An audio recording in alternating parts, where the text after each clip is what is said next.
exposing a podcast scam. I already know Coffee about to get to the bottom of this. I saw they got Theo. They also got pretty much that whole like crew of like the fellows or whatever that were all involved. But I guess they also got Whitney as well. It was like the whole Joe Rogan crew. But what was so wild is I always thought that like all of these people were signed under Joe Rogan some kind of way. I always thought that Joe like was hosting all of them or like in some type of way. I thought they were all under his own organization, but we're about to find out.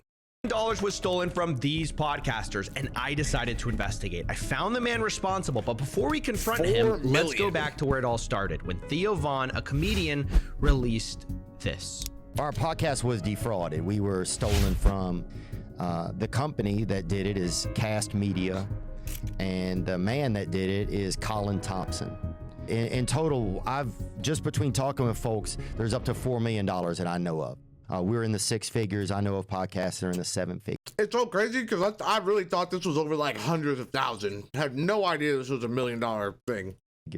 Now, when I saw this, I had the same 2 questions on my mind as you do. 1, who is Colin Thompson? And 2, y'all are making 6 to 7 figures doing podcasts? I'm in the wrong line of work. I make like 4 figures here in the $10 million studio. Barely keep the lights on, okay? So I went to do some research, figure out, you know, how these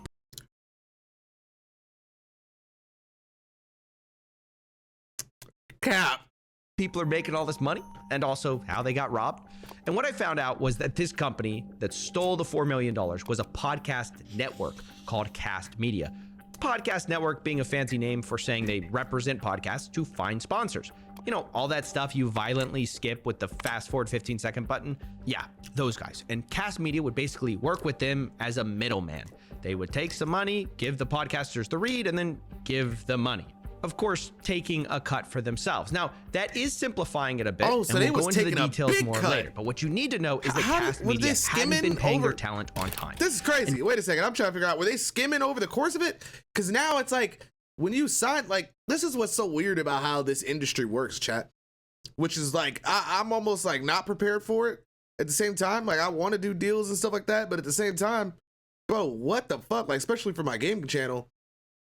Since that's like all me, you know what I mean? But like, I don't want to do the thing where it's like, oh, hey, you do the deal, make the video, do all this stuff, and then we'll pay you in like 90 days. Hell no. Hell no. I either need it all right now or half up front, rest of the half when I'm done. And then I need to check. If you don't get it, then what the fuck are we still doing reads for? Like, how do you go hundreds of thousands of dollars and just keep on going? You know what I mean? Like, that's where I'm like, that's where I want to understand. What started as being late for maybe a month had turned into 7, 8, 9 months late on paying until one day Cast Media and their CEO, Colin Thompson, says, hey, we're probably going to go into bankruptcy, which means you get nothing unless you take a special deal with another podcast network called Podcast One. Now, who's Podcast One? Well, it's an even bigger network, and they basically say, hey, we'll acquire you, pay... Wait, you're gonna take this deal, or we're gonna take all your bread? That don't sound right at all. Off what you're owed if you sign or we're not even take all the bread. We're gonna pretend like we're filing for bankruptcy so we don't actually have to forfeit any of that money, and then we're gonna use all of your money to now start to like work another company or like put up another company. What the fuck? Okay, new deal with new terms with us. If you do, you'll get back some of the money you're owed now, some of the money you're owed over 2 years, and you'll also get stock in our company. But what stock? Well, Podcast Network stock, a company that wasn't public yet, but as of this video now is, and is down almost 50%. Now, if you took that stock in 2 years, you could sell it. How much it's worth at that point is dubious. Now, Podcast One would say they were just trying to help. It wasn't their debt, so it's a great deal. Now, the more cynical view of this is that it's kind of strong-arming creators. You either take the deal or you'll never get what you're paid. I mean, podcasters like Jim Cornette were literally told, in the event that Cast is unable to close the Podcast One asset sale, it will likely declare bankruptcy. So take the deal or lose everything all your money. And to make things stranger, Podcast One was paying Cast Media in stock for every podcaster that took the deal. So if you agreed and wanted the money you were owed, you're kind of bailing out the company that got you into this mess. So obviously some people didn't like that deal. Although understandably, others did and took the deal. And look, I'm not here to litigate whether those Podcast One deals are good or bad. Frankly, it's not the point of this video. All cleanups are gonna be messy. What I did wanna know though is how did that $4 million go missing in the first place? And to try to find out, I began to reach out to everyone, starting with Colin Thompson to ask for his side of the story. You're being accused of basically stealing $4 million. Your clients say you defrauded them. What's your side of the story? Yeah, I appreciate you reaching out. I wanted to talk with you because I appreciate the work that you do. I appreciate your journalistic integrity, and I know that you're going to tell a fair story. Cast is sort of the dream of the vision of independence, free speech, not bound by sort of corporate norms, the ability and the backbone to support visionary, talented, unique, independent. Okay, he a liar. He a liar. Okay, I get it. He a liar. Okay. So all I'm getting right now already off tops, he the problem. He made a deal somehow, some way, and fucked everybody's money up. That's what I'm getting. And now he's trying to make sure that he not considered the bad guy, even though he fucked up. This is what I'm getting right now. Plus, this crib looks way too nice for somebody who's in debt $4 million. No cap.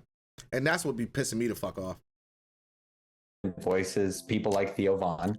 Like, how you $4 million in debt, but you got a chess set behind you? That's crazy. Cast perspective was independence is the product. There were plenty of times where, we believed in a show. It ran into trouble. Maybe it was canceled in one way or another, and canceled, quote unquote. And we stood by our creators, right? Continued to support them through that time. When maybe a more corporate organization wouldn't. We weathered the storm together. We believe truly that that's what was unique and special about Cast, and my heart and soul is still in that vision. I'm a musician originally, and I got into So now he trying to say we had his back when he got canceled, and now, like, what the fuck, nigga? Where my money at? this because I wanted to support shows that were bucking the trend, going against the grain, but unique and important to the broader dialogue. But where's the 4 million? I mean, yeah, I hear you.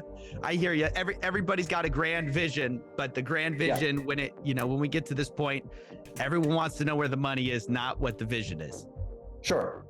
We built an infrastructure at Cast that I was and am tremendously proud of. I believe that over the years, we generated better revenue for creators, paid them out more than other podcasts would necessarily be able to, because we invested heavily in an infrastructure, took an individualized approach, anecdotally. But you're saying you pay out more, but I mean, clearly that's, kind of not true, right? Wait, but you asked for my story. Do you mind if I just I didn't ask for your story. He asked where the money was at. We're getting to the financial difficulties. Sure. Our vision, it really worked. Creators benefited, made a lot more money than they would have. And many creators do have more money in their pocket now because of that. However, during the period from February 2022 until February 2023, our unit economics changed drastically. Our revenue per download, which is an important metric for analyzing sales performance, free from content performance considerations, dropped by 58%. In other words, over the course of those 12 months, the revenue that we could generate on one download moved down by 58%, Okay. That took 3 minutes to get to a real answer. And I've got to be honest, this whole conversation was about that painful. Talking to somebody who owes creators millions and he's telling you how he got them paid so much money is a little frustrating, but setting that aside, the central claim of Colin is that all of this happened because revenues dropped in 2022 and he just couldn't pay people on time. But as I spoke to people about Colin, I realized late payments weren't a new thing at all. People told me that was always the case. Okay, you joined them in 2018. 2018. Yeah. So when did you start getting late payments? Basically, like they didn't come when they said they were going to come. And when did you stop getting full payments? Right away. I can answer that right away. That was right from the first check we were supposed to get. it didn't arrive when he said. It was never on time. It wasn't unusual if it was like a month late, a month and a half late, and then when it goes from all right, a month late to 2 months late, Damn, to 3 bullying the months kid. late, and then I would say, hey, where's the deposit at? I go, yep, they're trying to figure it out, man. He says he has this whatever investment coming, you're gonna get this huge lump sum of money. So then that's didn't come, then you're looking at, now you're looking at 4 months, like, it was the money. Then you're looking at 6 months, like, okay, man, where the hell is our money? Yes, that's a huge problem. Of course, up till 2023, money had slowly started coming in, so people were letting it slide. But as these balances built up over time, eventually Brendan and Brian realized they were owed 400 grand on The Fighter and the Kid and upwards of 1.6 million across all their shows. Now remember, Brian is just informed about firing the kid. I have to manage Thick Boy, Golden Hour, the other shows that are owed money. So Brian's like, can you believe this? I'm like, yeah, that 400 grand's terrible. Try 1.6 mil, bro. Right. Wow, 1.6 million. What are we doing here? Now, I should be clear, Colin denies that there were these payment issues before 2022. Your Talent says they stopped getting paid as early as 2021, and they had issues and delays well before 2022. No, I'm not aware of any difficulties before the end of 2022. Okay, so Colin is a liar, which proven. Okay, gotcha. The beginning of 2023. Then I talked to his business partner, and everything changed. He told me accounting was always a nightmare. My name is Dustin Knaus. I was Colin's business partner, as you would introduce me, and VP of Production and Creative Development with Gas Media.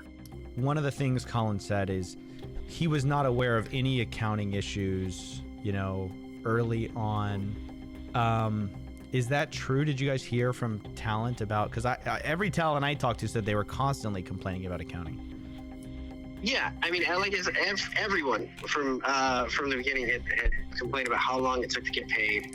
The managers would constantly step in. I think all of his accounting was done through Google Sheets, basically, and it was just him. What? But he would never let me see everything. He wouldn't actually let me see what was coming in and what was going out. He's a liar. I was like, well, I kind of need to get a whole picture, and he just wouldn't share it. Oh, that is a red flag. And it also lines up exactly with what I heard from a lot of the creators. The accounting was always weird. People had to chase it down, and the numbers were a little screwy. It led them to distrust what they were getting from Colin. I can tell you, us personally, what we estimate we are owed is what they told us they owed us, plus whatever we think they still kept billing for after that date. Plus, we don't know truly what the accounting is because they stopped supplying accounting, and at one point earlier in the year, their accountant sent me 2 different sets of numbers of what money I was supposed to get. So I don't trust their accounting. I can't emphasize enough. I heard this complaint over and over, not just from Brian. So people were having this much issue, and then they were still like, okay, cool, we'll just sign the deal anyway. This kind of crazy. Now, honestly, I want to talk to everybody that signed the deal because I want to know if they were getting paid. And if they were getting paid, then they in on this shit too. It's a group scam. Brian last. Everyone was worried about the accounting, but a lot of people who spoke up were just anonymous because they were afraid of Colin suing them, which isn't surprising because Colin warned Brian, who started talking, quote, the ensuing damages if you were to cause this deal to unravel are within the region of $10 million to $20 million. Consider this a serious caution. It would lead to decisive legal action. So basically, he was trying to start them off, yeah. But I realized that these Colin payment issues, accounting issues, they were all clues, sure, but not the whole story. To really understand how break it down, the Coffee. cast fell apart, Come we on, need Coffee. another piece of the puzzle, which is minimum guarantees. Remember, I told you earlier that I was simplifying podcast networks. So let's go into the deeper waters. The truth is, these deals vary wildly, and some of the bigger podcasters demand something called a minimum guarantee, where they aren't just paid a split of ads, they're paid a guaranteed minimum every month. And podcasters love this because it means they don't have to wait so long to get paid. According to Colin, though, it's like you're just this getting a is how paycheck he type fell shit. behind. We had months in there where our gross profit margins were, literally negative. prior to any operating expenses. Because the minimum guarantees that made economic sense when we made the deal. And it does, like, I don't think people understand, but like he's already not making sense because nigga, the whole reason why you're a company and you make money every month is that sometimes you're not gonna make money, but the months that you do make money, you gotta put some of that shit away for the months that you don't make money so that you can still get rid of your minimums, you fucking dumbass. That's what happens when you make a company. What the fuck? We're just completely underwater. Basically, he overpaid. Cast made deals to bring people on in the first place, overpromised, and then couldn't pay. Even Colin's former business partner agreed with this, although he thinks some of the money went to Colin personally as well. We've got Colin's narrative. As his business partner, you look at this situation, $4 million missing. The big question on everyone's mind, where did the money go? Well, I mean, I think there's a couple places that the money has gone. One is he built a custom house. He was known for going on big, crazy vacations. He went to Hawaii multiple times in 2022 and was posting about it on his social media. There's not a question of was there money in that sense to be able to buy land where a lot of celebrities go to escape, but aside from that, the other thing that he has done is essentially make constant minimum guarantees to new talent to try to entice them to join Cast Media. So saying, I'll give you a 1 year guaranteed $250,000, $500,000, whatever his minimum guarantee is. Now, I've heard that even as soon as February of this year, he was offering multi-million-dollar minimum guarantees. Holy shit. So at the same time where he claims his revenues are way down, he's offering multi-million-dollar minimum guarantees for talent. Yes, yeah. So, his priority is so where the money at? New talent happy for a while. Come on, Coffee. Where the money at, Coffee? With Where the money at, Coffee? What's this? Come on, man. Cast to make big money in the end. But yeah, I would say that honestly, most of the money probably went to the minimum guarantees of other talent instead of to the people that it was supposed to go to. Wow. That might be the closest thing we have to a coherent answer on what happened to Cast Media. Although our story doesn't stop there because obviously that's a pretty big accusation that some of the money may have gone to a house.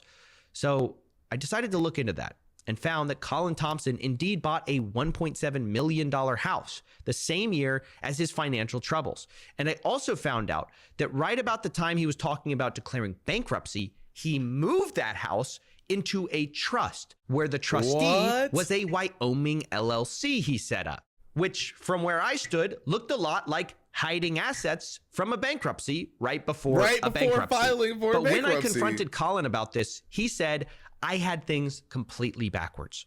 The truth is he was hiding his property for a totally different reason, a very sympathetic reason. We anonymized our address because we were getting threats in the last 30 days.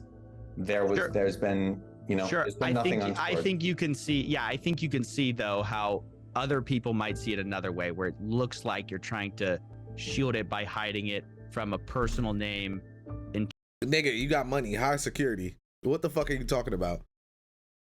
What the fuck are you talking about right now? What are you talking about right now? This nigga is lying his ass off. To a trust owned by an LLC. I mean, I'm in a very favorable state. I assume you listen to the Jim Cornette episodes where they specify where I live, right? I assume you listen to the Jim Cornette episodes where they specifically call out where I live. We were really, really concerned. We were getting threats. When I heard this, I was pretty alarmed, and I totally understood his fears. Fuck him. I went to go ahead and look for the episode where Jim Cornette apparently specifically called out where he lived, but it wasn't there. Actually, Jim Cornette never mentions a specific address, but a general area. But way more damning for Colin's story is the fact that that episode came out in July, but Colin formed his LLC for moving the house in June, before these threats ever happened. Wow, got him. Creating this shell company. So I found it very hard to believe. I pointed this out to Colin, and he said this, quote, "They revealed general details, and I anticipated the possibility of this happening. Brian threatened it very specifically in my original email exchange with him back in May. So I got a hold of those emails. There was no threat in them. Instead, Brian said things like, consider this a serious caution. We're going to make sure to endlessly let all listeners know with great detail that Colin Thompson of Podcast One stole our money because he doesn't know how to run a business," which is sort of true. This guy doesn't know how to run a business. So I became increasingly convinced, maybe, just maybe, Colin might be lying to me about why he hid his house in a trust with a Wyoming LLC trustee. Okay, I know this is a bit inside baseball right now, but it's important because I think it reveals intentions. Okay. Because I then looked up the website he used to create the LLC. And the website tagline for Colin's LLC is, quote, "Asset protection is our only focus." So, want to hide your house? Okay, dude. Okay, dude. He's literally just giving it away at this point. Wrong company, not their focus. Asset protection, that's your guy. I mean, I'm not surprised, but I'm surprised that he tried to say this wasn't the case. So I sent a screenshot of that to Colin saying, hey, you're obviously hiding assets in this company that specializes in asset protection planning, where the other tagline, by the way, is creditors will be forced into a better settlement divorce, or to dismiss the case bad altogether. luck, poor and when decisions. I sent that to Colin, he responded, quote, "I can't speak to what's written as marketing material on a website. I didn't write it." Come on, bro. We got you, okay? I can't go show up at an asset protection only store and say, hey, I was just looking for a little anonymity. That's not being honest. And look, I don't know how dumb this guy thinks we are, but in my opinion, what happened is pretty simple. I think Colin bought a $1.7 million house the same year as he had trouble paying people. I think his accounting was always sketchy. I think he overpromised people money to attract new talent. And I think in the end, he tried to sell it all to a bigger company and force these podcasters into raw deals. And worst of all, this is not a new story. Colin is not unique. Actually, the main reason I took this case is because we've all seen this story play out before. Sleazy business guy screws over artist or musician or podcaster. Look, to be honest, I wanted to find out how it happened, but I also wanted to find out how we can learn to prevent it in the future. Because to be honest, I'm as much in this media landscape as these guys. And I think the answer starts with how you get involved. How did Colin find and sign all these celebs? Well, the truth is, some people were introduced. Theo Von was introduced by Brendan Schaub. But I asked Brian and Brendan how they got involved, and their answer struck me as part of the problem. Was he just offering better deals than everyone else? No.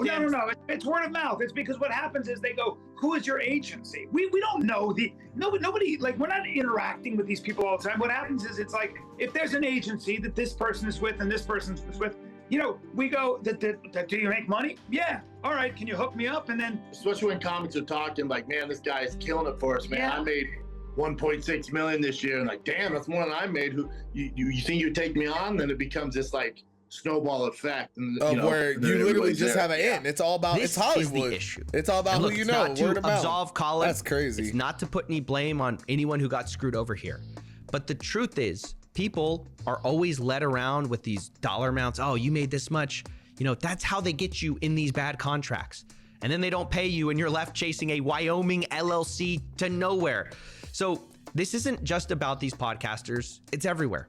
It's about 360 deals in music, MCNs with YouTubers, and just honestly business people begging you to let them control your money and then you getting scraps. It's as disgusting as it is common, and I really hope that any aspiring people in media learn from these mistakes and scams and realize you don't need these middleman people most of the time. But more than that, do not trust people with your business who promise you the world.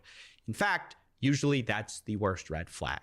Oh, you're gonna make all the money. Just sign here. It's a trap. And you never know what's in the fine print until you read it. Just ask Dylan Dennis. Facts. He got Dylan's dumbass fucking cut and dry. That shit is still hilarious to this day.